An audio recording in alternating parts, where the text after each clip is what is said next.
بسم اللہ الرحمن الرحیم۔ السلام علیکم۔ سخت گرمی کا موسم تھا، سورج کی تمازت بہت زیادہ تھی، دھوپ کی شدت سے جلد میری جلد جھلستی ہوئی محسوس ہو رہی تھی، میرا گورا رنگ تپ کے سرخ ہو رہا تھا۔ آج اسکول میں اکیلی گئی تھی، میری دونوں سہیلیوں نے چھٹی کی تھی اور واپسی پہ بھی میں اکیلی تھی، کیونکہ محلے کی کوئی بھی لڑکی ساتھ نہیں تھی۔ میرا اسکول گھر سے آدھے گھنٹے کی مسافت پر واقع تھا۔ جب ہم تینوں سہیلیاں اکٹھی جاتی تو باتوں میں وقت گزرنے کا پتہ ہی نہیں چلتا تھا، اور آج جب کہ میں اکیلی تھی یہ مسافت مجھے بہت زیادہ محسوس ہو رہی تھی۔ اب میں گھر کے پاس پہنچنے ہی والی تھی جب مجھے گلی کے نکڑ پر وہی لڑکا اپنے جیسے ایک لفنگے دوست کے ساتھ کھڑا نظر آیا، جسے کچھ دنوں سے میں وہاں کھڑا دیکھ رہی تھی۔ وہ کچھ بولتا تو نہیں تھا، بس گھٹیا نظروں سے دیکھتا رہتا تھا۔ آج میں اکیلی تھی، مجھے اس سے عجیب سا ڈر لگنے لگا، جس کی وجہ شاید یہ تھی کہ پوری گلی سنسان تھی، کوئی بندہ بشر نظر نہیں آ رہا تھا۔ جب میں اس کے پاس سے گزرنے لگی تو اس نے میرا ہاتھ پکڑ لیا اور ایک خط میرے ہاتھ میں دے دیا۔ میں اس کی اس حرکت سے گھبرا گئی، ساتھ کسی کے دیکھ لیے جانے کا بھی ڈر تھا۔ میں جلدی سے بھاگ کے گھر میں داخل ہو گئی اور وہ خط میرے ہاتھ میں تھا۔ میں نے اسے چپکے سے اپنے بیگ میں ڈال لیا تاکہ کوئی دیکھ نہ سکے۔ گھر میں آئی تو امی اور باجی برآمدے میں بیٹھی ہوئی تھیں۔ میں بھی یونیفارم بدل کے ان کے پاس آ گئی اور کھانا کھانے کے بعد جب امی اور باجی اپنے کمرے میں آرام کرنے گئیں تب میں نے اپنے کمرے میں آ کے وہ خط کھولا۔ سب سے اوپر ایک پھڑکتا ہوا شعر لکھا تھا، پھر اس کے بعد لکھا تھا کہ وہ پچھلے کئی دنوں سے صرف میرے لیے وہاں کھڑا ہوتا ہے، اور پھر اپنی محبت کا اظہار کرنے کے بعد اس نے لکھا تھا کہ میں اسے خط کا جواب ضرور دوں۔ خط پڑھنے کی کتنی دیر تک میں حیران پریشان بیٹھی رہی۔ یہ سچ تھا کہ میں بہت حسین تھی اور مجھے اپنے حسن پر ناز بھی بہت تھا۔ میں جانتی تھی کہ جتنی میں حسین ہوں مجھے کوئی شہزادہ ہی بیاہنے آئے گا، لیکن پھر ایک حقیقت میری آنکھیں کھول دیتی کہ شہزادے غریبوں کی جھونپڑی میں نہیں آتے۔ اسی لیے میں پڑھ لکھ کر کچھ بننا چاہتی تھی تاکہ اپنے پیروں پہ کھڑی ہو سکوں۔ ہم 2 بہنیں ہیں، میرے ابو کی گاؤں میں واحد کپڑوں کی دکان ہے اور ساتھ میں کچھ زمینیں ہیں جن سے ہمارا گزر بسر اچھا ہو جاتا ہے، لیکن میرے خواب بہت اونچے تھے۔ میں ہواؤں میں اڑنا چاہتی تھی اور یہ نہیں جانتی تھی کہ جو جتنا اونچا اڑتا ہے اتنی ہی تیزی سے زمین پر بھی آ جاتا ہے۔ میری باجی مجھ سے 5 سال بڑی تھی اور گاؤں کے اسکول سے میٹرک کیا تھا۔ اس سے آگے نہ وہ پڑھنا چاہتی تھی اور نہ امی ابو نے انہیں اصرار کیا، جبکہ میں اب 10ویں کلاس میں تھی اور آگے شہر جا کر پڑھنا چاہتی تھی، اور میری اس بات پہ کسی کو اعتراض بھی نہیں تھا۔ شہر ہمارے گاؤں سے 10 کلومیٹر کے فاصلے پر تھا اور ہمارے گاؤں سے وین جاتی تھی جس میں کالج میں پڑھنے والی لڑکیاں جاتی تھیں۔ ہمارے پیپرز ہونے والے تھے اور میں بہت دل لگا کے پڑھائی کر رہی تھی، جبکہ میری دوستوں کو بھی میری بہن کی طرح پڑھنے لکھنے کا کوئی شوق نہیں تھا اور نہ ہی وہ آگے پڑھنے کے خواب دیکھتی تھیں۔ یہی وجہ تھی کہ وہ آئے دن چھٹیاں کرتی تھیں اور مجھے اکثر اکیلے جانا پڑتا تھا۔ اگلے دن جب ہم اسکول سے واپس آ رہی تھیں تو وہ لڑکا پھر نظر آیا۔ وہ اپنی معمول کی جگہ پر کھڑا تھا۔ آج اس نے میری دونوں سہیلیوں کی موجودگی میں اس خط کے بارے میں باز پرس کی تو میں نے اسے غصے سے ڈانٹ دیا اور کہا کہ آئندہ ایسی حرکت کی تو مجھ سے برا کوئی نہیں ہوگا، لیکن اس پہ تو جیسے کسی بات کا اثر ہی نہیں ہوا تھا۔ وہ ڈھٹائی سے وہیں پر کھڑا رہا اور ہم جب تک نظروں سے اوجھل نہ ہو جاتی دیکھتا رہتا تھا۔ اس دن بھی میں اکیلی تھی اور واپس گھر آتے ہوئے گھبرا رہی تھی۔ آج بھی گرمی عروج پر تھی۔ جب میں گھر کے قریب پہنچی وہ مجھے دیکھ کر الرٹ ہو گیا۔ آج وہ اکیلا تھا۔ میں نظر انداز کر کے گزرنے لگی تو اس نے آج بدتمیزی کی حد کر دی اور میرا ہاتھ تھام لیا۔ میرا دماغ بھگ سے اڑ گیا۔ اس سے پہلے کہ میں اسے چانٹا رسید کرتی میرے تیور دیکھ کے وہ گھبرا گیا اور میرا ہاتھ چھوڑ دیا۔ میں نے اسے خوب کھری کھری سنائی، خوب بے عزت کیا۔ مجھے لگا تھا یہ سبق اس کے لیے کافی ہوگا اور وہ اس کے بعد مجھ سے بات کرنے کی کوشش نہیں کرے گا، لیکن یہ میری خام خیالی تھی۔ وہ اتنا ڈھیٹ تھا کہ اگلے دن وہاں پھر موجود تھا اور مجھے دیکھ کے ایسے مسکرا رہا تھا جیسے کچھ ہوا ہی نہیں۔ یہ میری برداشت کی انتہا تھی۔ گھر آنے کے بعد میں نے سب کچھ اپنی امی کو بتایا۔ پھر جب ابو شام کو گھر آئے تو امی نے انہیں بتایا کہ راستے میں ایک لڑکا کھڑا ہوتا ہے۔ ابو نے کہا کہ اس معاملے کو اب وہ خود دیکھ لیں گے۔ اگلے دن جب ہم آئیں تو اس نے پھر مجھے خط دینے کی کوشش کی۔ اسی دوران میرے ابو بھی وہاں پہنچ گئے اور اس کی ایسی چھترول کی کہ اس کے بعد وہ لڑکا مجھے کہیں بھی کبھی نظر نہیں آیا۔ اس واقعے کے بعد میرے ماں باپ مجھ پر پہلے سے زیادہ اعتبار کرنے لگے، جس کی مجھے بے انتہا خوشی تھی۔ کچھ دن بعد میرے میٹرک کے پیپرز ہو گئے تو میں نے گھر پر فارغ رہنے کے بجائے سلائی سیکھنے کو ترجیح دی تاکہ اپنی مرضی سے اپنے کپڑے سلائی کر سکوں۔ ہمارے گاؤں میں ایک درزن تھی جو صبح سلائی سکھاتی تھی اور شام کو لوگوں کے کپڑے سلائی کرتی تھی۔ اس کے پاس بہت سی لڑکیاں سلائی سیکھنے جاتی تھیں اور کچھ وقت بعد اپنے کام میں ماہر ہو جاتی تھیں۔ اس کے شوہر کی بھی گھر پر ہی دکان تھی، وہ بھی کپڑے سلائی کرتا تھا۔ امی نے میرا بھی وہاں داخلہ کروا دیا۔ اب میں صبح باجی کے ساتھ گھر کے کام ختم کرتی اور پھر سلائی سیکھنے چلی جاتی۔ اتوار کو ہمیں چھٹی ہوتی تھی۔ مجھے وہاں جاتے ہوئے 2 مہینے ہو گئے تھے۔ مجھے بہت اچھی سلائی آ گئی تھی۔ ایک تو میں ذہین بھی بہت تھی، اس لیے جو بھی ڈیزائن دیکھتی آسانی سے بنا سکتی تھی۔ ان دنوں میرے خاندان میں ایک شادی تھی۔ میں نے اس کے لیے جو فراک بنانا تھا اس کا ڈیزائن مجھے سمجھ نہیں آ رہا تھا، اور وہ مجھے پسند بھی بہت تھا۔ میں وہی ڈیزائن بنانا چاہتی تھی۔ اگلے دن اتوار تھا اور سلائی سے ہمیں چھٹی تھی، جبکہ فنکشن سوموار کو تھا اور یہ ڈریس مجھے اسی دن پہننا تھا۔ میرے پاس پہننے کو کپڑے تو بہت تھے، لیکن میرا دل نہ جانے کیوں اسی ڈریس میں اٹک گیا تھا۔ میں نے سلائی والی باجی سے بات کی تو وہ راضی ہو گئیں کہ ڈریس بنانے میں میری مدد کریں گی۔ اگلے دن میں ان کے پاس چلی گئی۔ انہوں نے مجھے بہت اچھے سے سمجھایا۔ انہیں کسی ضروری کام سے جانا تھا، وہ مجھے 1 گھنٹے کا کہہ کر وہ چلی گئی۔ میرا بھی کام بس ختم ہونے والا تھا۔ میں جلدی سے اپنا کام ختم کرنے لگی۔ اچانک سے مجھے کسی کی نظروں کی تپش کا احساس ہوا۔ میں نے نظر اٹھا کے اوپر دیکھا تو سامنے باجی کے شوہر کھڑے مجھے بہت عجیب سی نظروں سے گھور رہے تھے۔ ان کی آنکھوں میں اتنی عجیب سی چمک اور ہوس دیکھ کے میں بوکھلا گئی۔ میں نے اپنا دوپٹہ درست کیا جو کہ سلائی کرتے ہوئے ایک سائڈ پر ڈھلک گیا تھا۔ سامنے دیکھا تو وہ ابھی تک اسی پوزیشن میں کھڑے تھے۔ کام میں آلموسٹ کر چکی تھی، باقی جو رہ گیا تھا وہ گھر جا کے کرنے کا ارادہ کر کے میں اٹھ گئی۔ اتنے میں وہ بھی تیزی سے اندر آ کے دروازہ بند کر کے میری طرف بڑھنے لگے۔ میرے لیے یہ صورتحال کسی افتاد سے کم نہیں تھی۔ میں نے اپنے ارد گرد دیکھا، شاید کوئی چیز اپنی حفاظت کے لیے مجھے مل جائے، لیکن کمرے میں ایسا کچھ بھی نہیں تھا جس سے میں اپنا بچاؤ کر سکتی۔ اتنے میں وہ بالکل میرے پاس آ گئے۔ ان کے منہ سے بدبو کے بھپکے اٹھ رہے تھے۔ مجھے ابکائی آ گئی۔ میں پیچھے ہوتے ہوتے بالکل دیوار کے ساتھ لگ گئی اور تمام ہمت مجتمع کر کے اسے پیچھے دھکیلتے ہوئے باہر نکلنے لگی تو اس نے خباثت سے ہنستے ہوئے میرا بازو پکڑ لیا اور اپنی سمت کھینچ لیا۔ میں اس سے اپنی عزت کی بھیک مانگنے لگی، مگر اس خبیث پہ تو کسی بات کا جیسے اثر ہی نہیں ہو رہا تھا۔ وہ حد سے بڑھ رہا تھا۔ میں دل ہی دل میں اپنے رب کو پکارنے لگی۔ اچانک دروازے پہ زوردار دستک ہونے لگی۔ یہ آواز جہاں مجھے نئی زندگی کی امید لگی، وہیں پہ اس درندے نما انسان کا رنگ فک ہو گیا۔ وہ بہت بری طرح سے گھبرا گیا تھا۔ میں نے بھاگ کے دروازے کو کھولا۔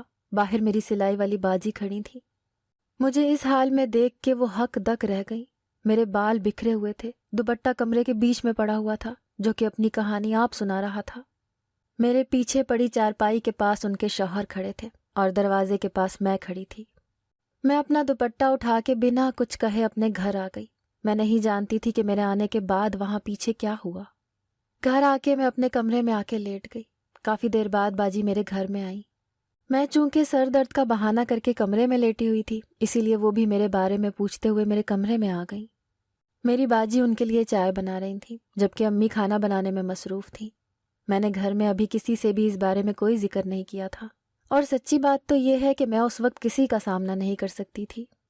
میرے پاس آ کے انہوں نے میرے آگے ہاتھ جوڑ دیے اور میری منتیں کرنے لگیں کہ میں کسی سے بھی اس بات کا ذکر نہیں کروں۔ میں ویسے بھی خود میں اتنی ہمت نہیں پا رہی تھی کہ کسی کو یہ بات بتاؤں۔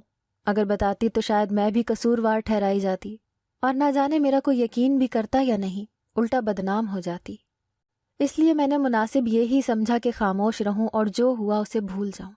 لیکن اس کے بعد میں پھر ان کے گھر نہیں گئی۔ امی نے بہت پوچھا کہ کیا ہوا، تم ان کے گھر کیوں نہیں جا رہی ہو؟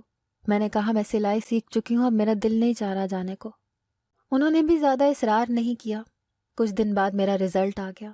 میں نے بہت اچھے مارکس لیے تھے۔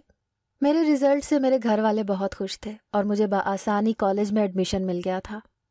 میں نے FSc پری انجینئرنگ میں داخلہ لے لیا تھا۔ میری پڑھائی بہت اچھی جا رہی تھی، مجھے پڑھنے میں بہت مزہ آ رہا تھا۔ یہ میرا ایسا خواب تھا جو میں جاگتی آنکھوں سے دیکھتی تھی، اور اب اسے پورا ہوتا ہوا بھی دیکھ رہی تھی۔ میں جس کالج میں پڑھتی تھی وہ پرائیویٹ تھا۔ یہاں پڑھائی بہت اچھی ہوتی تھی اور پڑھائی کے معاملے میں ٹیچرز بہت سختی کرتے تھے۔ میرے باقی سبجیکٹس تو ٹھیک جا رہے تھے، لیکن کیمسٹری میں مجھے تھوڑا سا مسئلہ تھا، اور میں یہ چاہ رہی تھی کہ کوئی اچھی سی اکیڈمی جوائن کر لوں، کیونکہ مجھے اپنے کیمسٹری کے ٹیچر کی سمجھ ہی نہیں آتی تھی۔ لیکن میرا مسئلہ یہ تھا کہ اگر اکیڈمی جاتی تو میں واپس گھر کیسے جاتی پھر، کیونکہ ہماری وین تو کالج ٹائم ہی جاتی تھی۔ کچھ دن بعد میرا یہ مسئلہ خود ہی حل ہو گیا، وہ ایسے کہ ہماری کیمسٹری کی ٹیچر چلی گئی اور ان کی جگہ پر ایک نئے سر آ گئے۔ سر کی پرسنالٹی تو کوئی اتنی خاص نہیں تھی، لیکن ان کی آواز بہت خوبصورت تھی، اور اوپر سے ان کا پڑھانے کا انداز ایسا تھا جو سیدھا دل پہ دستک دیتا ہوا محسوس ہوتا تھا۔ ان کے چہرے پہ ایک سائڈ پہ داغ تھا اور کافی ایجڈ بھی تھے۔ بہت سی لڑکیاں ان کی آواز کی دیوانی تھیں۔ اوپر سے وہ بہت سوبر سے تھے۔ ان کا لیا دیا اور مختصر انداز مجھے بہت پسند تھا۔ آج کل کے مردوں کی طرح چھچورے نہیں تھے وہ، نہ ہی نظر باز تھے۔ کچھ دن تک ہمارے پیپرز اسٹارٹ ہونے والے تھے۔ میری بہت اچھی تیاری تھی۔ پیپرز کے بعد ہمیں چھٹیاں ہو گئیں اور یہ چھٹیاں میں نے گھر پہ گزارنے کا فیصلہ کر لیا۔ میں جب گھر پہ تھی اور پڑھائی سے اس وقت فری تھی تو میں نے باجی کو غور سے دیکھا۔ وہ مجھے بہت بدلی بدلی سی محسوس ہو رہی تھی۔ شاید میں نے پہلے غور نہیں کیا ان پر، کیونکہ میں اپنی پڑھائی میں بہت مصروف تھی۔ ان کی روٹین نے مجھے ٹھٹکنے پر مجبور کر دیا تھا۔ وہ اپنے موبائل پہ بہت وقت گزارنے لگی تھی، ہر وقت کال اور میسیجز کرتی رہتی اور ساتھ ہی دھیمے دھیمے مسکراتی رہتی تھی۔ اس بات نے مجھے ٹھٹکنے پر مجبور کر دیا۔ میں نے پکا ارادہ کر لیا کہ کھوج لگا کے رہوں گی کہ معاملہ کیا ہے۔ اسی رات کو میں نے اپنی آپی کے ساتھ سونے کا ارادہ کیا۔ جب انہیں کہا کہ میں آپ کے ساتھ سوؤں گی تو وہ چونک گئیں۔ ان کے چونکنے پر میں نے بہانہ کیا کہ مجھے ڈر لگ رہا ہے آج، اور اتنے دن سے پیپرز میں بزی تھی تو آپ سے بات نہیں ہو پائی، رات کو آپ سے باتیں کروں گی۔ پہلے تو انہوں نے ٹال مٹول سے کام لیا، پھر میرا اصرار دیکھ کر خاموش ہو گئی۔ رات کو میں ان سے باتیں کرتی رہی اور وہ ہوں ہاں میں جواب دیتی رہی۔ صاف لگ رہا تھا کہ وہ مجھ سے باتیں نہیں کرنا چاہ رہی تاکہ میں سو جاؤں۔ پھر کچھ دیر بعد میں نے سونے کا ناٹک کیا۔ جب کافی دیر گزر گئی تو باجی نے مجھے بلایا، مگر میں سوتی بنی رہی۔ مجھے سوتا ہوا سمجھ کر انہوں نے اپنا موبائل اٹھایا اور میسیجز کرنے لگی۔ جب سب گھر والے سو گئے تو وہ موبائل اٹھا کر چھت پہ چلی گئی۔ تھوڑی دیر بعد میں بھی دبے پیر ان کے پیچھے چل پڑی۔ وہ تو جیسے سارے جہان سے بے خبر ہو کر نہ جانے کس کے ساتھ باتیں کرنے میں محو تھیں۔ انہیں میری موجودگی کا بالکل بھی احساس نہیں ہوا۔ میں نے ان کے کندھے پہ ہاتھ رکھا تو وہ ایک دم سے بوکھلا گئی اور ہراساں نظروں سے مجھے دیکھنے لگی، جیسے ان کی چوری پکڑی گئی ہو۔ میں نے کچھ نہیں کہا، خاموشی سے پلٹ آئی۔ مجھے سخت نیند آ رہی تھی، میں اس وقت سو گئی، اور صبح اٹھ کے میں نے باجی سے اس بارے میں باز پرس کی۔ پہلے انہوں نے ٹال مٹول سے کام لیا، پھر آخرکار انہوں نے مجھے بتایا کہ وہ کسی کو پسند کرتی ہیں اور اس سے شادی کرنا چاہتی ہیں۔ میں ان کی بات سن کے حیران رہ گئی۔ وہ تو مجھ سے بھی زیادہ ڈرپوک ہیں اور امی ابو سے چھپ کے یہ کام کیسے کر سکتی ہیں؟ میں نے باجی سے کہا کہ اگر وہ آپ کے ساتھ مخلص ہیں تو انہیں بولیں کہ آپ کے لیے رشتہ بھیجیں اور آپ سے شادی کر لیں، لیکن اگر وہ ٹال مٹول سے کام لے تو سمجھ جائیے گا کہ وہ آپ کے ساتھ فلرٹ کر رہا ہے۔ میری بات سن کے باجی آبدیدہ ہو گئی اور روتے ہوئے بولیں کہ اس نے رشتہ بھیجا تھا، لیکن ابو نے انکار کر دیا کیونکہ وہ ہماری برادری کا نہیں ہے۔ میں سن کے چپ ہو گئی۔ باجی کو تسلی دی کہ اگر وہ آپ کے حق میں بہتر ہوا تو ضرور آپ کو ملے گا۔ انہی دنوں میرا کالج بھی سٹارٹ ہو گیا اور میں یہ چاہتی تھی کہ سر حسن ہی ہمیں پڑھائیں، اور جب کیمسٹری کی کلاس میں سر حسن کو دیکھا تو مجھے بہت خوشی ہوئی۔ ایسا لگا جیسے میری کوئی بچھڑی ہوئی چیز مجھے مل گئی ہو۔ میں اپنے احساسات سے خود بھی انجان تھی۔ ان دنوں مجھ پر یہ انکشاف ہوا کہ میں دل ہی دل میں سر کو پسند کرنے لگی ہوں۔ وہ بھی باقی لڑکیوں کی نسبت مجھے زیادہ اہمیت دیتے تھے۔ ان کا دیکھنے کا انداز اور دل میں کھپ جانے والی آواز میری جان لینے کے لیے کافی تھی۔ میں ان کو اتنا پسند کرنے لگی تھی کہ اپنے احساسات سے خود ڈرنے لگی تھی۔ ان کی نظریں بھی مجھے کچھ کہتی ہوئی محسوس ہوتی تھیں، آنچ دیتی ہوئی، کچھ بولتی ہوئی، کوئی راز آشکار کرتی ہوئی۔ میں جب بھی ان کی آنکھوں میں دیکھتی اپنا آپ ان میں ڈوبتا ہوا محسوس کرتی۔ انہی دنوں باجی کے لیے ایک بہت اچھی جگہ رشتہ ہو گیا۔ وہ لوگ بہت امیر اور خاندانی رکھ رکھاؤ والے تھے اور بہت چاہت سے باجی کا ہاتھ مانگ رہے تھے۔ میرے امی ابو نے رسمی طور پہ چھان بین کروانے کا وقت لیا اور کچھ دن بعد باجی کا رشتہ طے کر دیا۔ ان دنوں باجی بہت خاموش رہنے لگی تھی۔ میں چونکہ ان کے دل کی حالت جانتی تھی اس لیے ان سے ہمدردی ہو رہی تھی مجھے۔ دوسری طرف سر حسن کے بدلتے ہوئے انداز بھی پریشان کر رہے تھے۔ اب نہ تو وہ مجھے مخاطب کرتے اور نہ ہی مجھے دیکھتے تھے۔ یہ صورتحال میرے لیے بہت تکلیف دہ تھی۔ انہی دنوں گھر میں شادی کی تیاریاں ہونے لگی۔ کیونکہ باجی کے سسرال والوں کو شادی کی جلدی تھی، اس لیے میرے امی ابو نے بھی انہیں زیادہ انتظار کروانا مناسب نہ سمجھا اور شادی کی تاریخ دے دی۔ میں امی کے ساتھ شاپنگ بھی کرتی تھی اور گھر واپس آ کے گھر کے کام بھی کرتی تھی۔ باجی تو جیسے بالکل خاموش ہو کے رہ گئی تھی۔ نہ بولتی تھی اور نہ ہی ہنستی تھی، بالکل گمسم ہو کے رہ گئی تھی وہ۔ میں انہیں دیکھ کے بہت پریشان ہوتی تھی اور ساتھ ان کی بہت سی خوشیوں کے لیے دعا بھی کرتی تھی۔ آخر شادی کا دن بھی آن پہنچا اور صبح جب میں ان کو اٹھانے ان کے کمرے میں گئی تو وہ اپنے کمرے میں نہیں تھی، بلکہ ایک خط تھا جو ابا نے پڑھے بغیر ہی پھاڑ دیا تھا۔ ہمارے سر پر تو جیسے آسمان گر گیا تھا۔ اب کیا ہوگا، یہ سوال ازدہے کی طرح ہمارے سامنے تن کے کھڑا ہو گیا تھا۔ پورا گھر مہمانوں سے بھرا ہوا تھا، جگ ہسائی، بے عزتی، تماشا، کیا کچھ نہ تھا جو ہمیں نظر آ رہا تھا۔ آگے کیا کیا جائے؟ امی نے کہا تم یہ شادی کر لو، ہم تمہیں صبح ہوتے ہی لے آئیں گے۔ میں نے حیران نظروں سے انہیں دیکھا، مرتا کیا نہ کرتا کہ مصداق مجھے یہ قربانی دینی پڑی۔ میں رخصت ہو کے زیورات سے لت پت اس شاندار حویلی میں آ گئی۔ ان کے سب گھر والے بھی باجی کے بجائے مجھے دیکھ کر حیران رہ گئے۔ جو بھی عورت مجھے دیکھنے آتی یہی کہتی، خدا ایسی قسمت کسی کی نہ کرے۔ جب شوہر کمرے میں داخل ہوا تو سب مبارک دیتی ہوئی چلی گئی۔ میں نے نظر اٹھا کر دیکھا تو روح کانپ گئی، وہ تو کوئی اور نہیں سر حسن تھے۔ جہاں میں انہیں دیکھ کے حیران رہ گئی وہیں وہ بھی مجھے دیکھ کے شاکڈ رہ گئے۔ تم تو میری شادی تم سے ہوئی ہے؟ وہ اس قدر خوش لگ رہے تھے جیسے انہیں دونوں جہانوں کی دولت مل گئی ہو۔ میں نے تمہیں جب پہلی بار دیکھا تو دل نے خواہش کی کہ کاش تم میری دلہن بنو، مگر پھر میں نے اپنے دل کو ڈانٹ دیا، اتنی کم عمر اور حسین لڑکی مجھے کیسے مل سکتی ہے؟ ان کی باتیں سن کے میں خود کو دنیا کی خوش قسمت ترین لڑکی سمجھ رہی تھی۔ پھر میں نے انہیں ساری بات بتائی کہ میں کیسے ان کی دلہن بنی۔ میری بات سن کے وہ بھی پریشان ہو گئے۔ انہوں نے مجھ سے وعدہ کیا کہ وہ باجی کو ڈھونڈنے میں میری مدد ضرور کریں گے۔ میں نہیں جانتی کہ انہوں نے اپنے گھر والوں سے کیا بات کی کہ انہوں نے مجھ سے باجی کے بارے میں کوئی سوال نہیں کیا۔ ان کے گھر والوں میں ان کے امی ابو تھے، ان کا کوئی بہن بھائی نہیں تھا۔ وہ مجھے اپنی بیٹی کی طرح ہی سمجھتے تھے اور مجھ سے بہت پیار کرتے تھے۔ میں نے کچھ دن تک کالج جانا بھی شروع کر دیا تھا اور اب میں نئی پہچان سے کالج میں جاتی تھی۔ میں اتنی خوش تھی کہ ہر کوئی مجھے رشک سے دیکھتا تھا۔ میرے FSC کے پیپرز ہونے والے تھے۔ میرے ہسبینڈ میرے ساتھ بہت کوآپریٹ کرتے تھے، میری بہت ہیلپ کرتے تھے۔ پیپرز میں مجھے کھانے پینے کا کسی قسم کا کوئی ہوش نہیں تھا۔ میں چاہتی تھی کہ میرے بہت اچھے مارکس آئیں۔ خدا خدا کر کے میرے پیپرز مکمل ہوئے اور میرے ساتھ گھر والوں نے بھی سکھ کا سانس لیا۔ ان دنوں میں اپنی امی کے گھر آئی ہوئی تھی۔ اس دن میرا شاپنگ کا ارادہ تھا۔ امی کی طبیعت خراب تھی، اسی لیے میں ڈرائیور کے ساتھ اکیلی مارکیٹ آ گئی۔ میں نے اپنی پسند کی ہر وہ چیز لی جو کبھی صرف دیکھ کے چھوڑ دیا کرتی تھی۔ بہت خوشی خوشی میں شاپنگ کر کے واپس آ رہی تھی جب روڈ پہ مجھے شناسا سا چہرہ نظر آیا۔ ایک پل کو مجھے لگا کہ وہ باجی کا چہرہ ہے۔ میں اپنا شک دور کرنے کے لیے اپنا سامان گاڑی میں رکھ کر اس عورت کی طرف پلٹی۔ میرا شک یقین میں بدل گیا، وہ کوئی اور نہیں میری باجی ہی تھی، مگر وہ جس حال میں تھی وہ بہت تکلیف دہ تھا۔ انہوں نے بھی مجھے دیکھ لیا تھا۔ مجھے دیکھ کے ان کی آنکھوں میں آنسو آ گئے اور وہ مجھے دیکھ کر پلٹ گئیں۔ وہ شاید میرا سامنا نہیں کرنا چاہتی تھیں۔ میں نے بھاگ کے ان کا ہاتھ پکڑ لیا اور انہیں گلے سے لگا لیا۔ میری ہمیشہ سے نک سک سی رہنے والی آپی اس وقت دھول مٹی سے اٹی ہوئی تھی، ان کا لباس پھٹا ہوا تھا۔ میں نے انہیں بہت مشکل سے گاڑی میں بٹھایا اور گھر چلنے کے لیے راضی کیا۔ وہ پورا راستہ روتی رہی تھیں اور سب کا سامنا کرنے سے کترا رہی تھیں۔ گھر آنے کے بعد میں انہیں اپنے کمرے میں لے گئی اور انہیں اپنا نیا سوٹ پہننے کے لیے دیا۔ اس دوران میں اپنی امی کو دیکھ کے آئی، وہ اپنے کمرے میں سو رہی تھیں۔ باجی کے لیے میں چائے لے کر آئی اور ساتھ میں کچھ ریفریشمنٹ بھی۔ انہوں نے اس طرح سے ختم کی جیسے کب سے بھوکی ہیں۔ یہ دیکھ کے میرا دل دکھ سے بھر گیا۔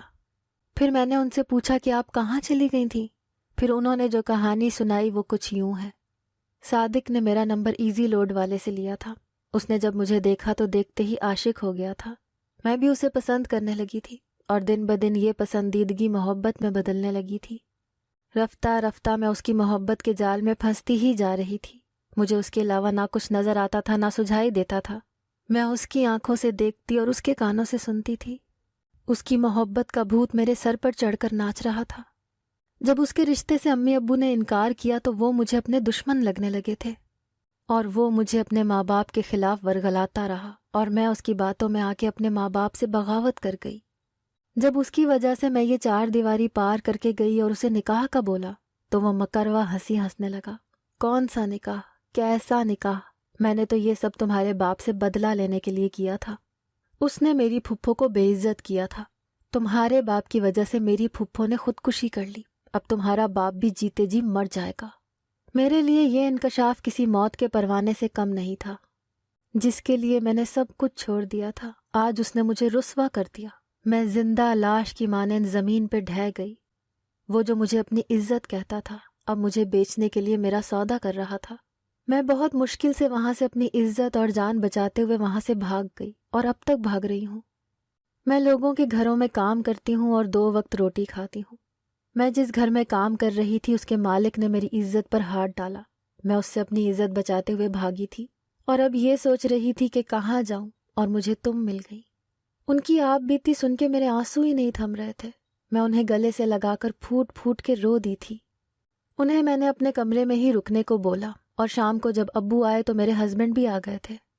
انہیں میں نے کال کر کے بلایا تھا اور انہیں ساری بات بتا دی تھی۔ رات کو کھانا کھانے کے بعد میں نے اپنی بات امی ابو کے سامنے رکھی، سوائے اس بات کے کہ باجی کو میں ساتھ لے آئی ہوں۔ میری بات سن کے وہ دونوں آبدیدہ ہو گئے۔ ابو کی حالت زیادہ قابل رحم تھی۔ انہیں اپنا گناہ یاد آ رہا تھا جو انہوں نے ایک معصوم کے ساتھ کیا تھا۔ انہیں یہ بات رلا رہی تھی کہ ان کا کیا ان کی بیٹی کے ساتھ پیش آیا ہے۔ وہ جتنا روتے پچھتاتے کم تھا۔ ان کی حالت دیکھنے کے بعد میں باجی کو باہر لے آئی۔ انہیں دیکھ کے امی ابو اپنے جذبات پہ قابو نہیں رکھ پائے اور انہیں گلے سے لگا کر رو پڑے۔ میرے ابو روتے ہوئے بار بار یہی بات کر رہے تھے کہ دنیا مکافات عمل ہے، آج جو کسی کے ساتھ کرو گے کل کو تمہیں وہ بھگتنا پڑے گا۔ اگر آپ کو ہماری آج کی کہانی پسند آئی ہے تو اس ویڈیو کو لائک کریں اور زیادہ سے زیادہ شیئر کیجیے۔ اس طرح کی مزید اچھی اور سبق آموز کہانیاں سننے کے لیے ہمارے چینل کہانی بازار کو سبسکرائب کرنا نہ بھولیے گا۔ فی امان اللہ، اللہ حافظ۔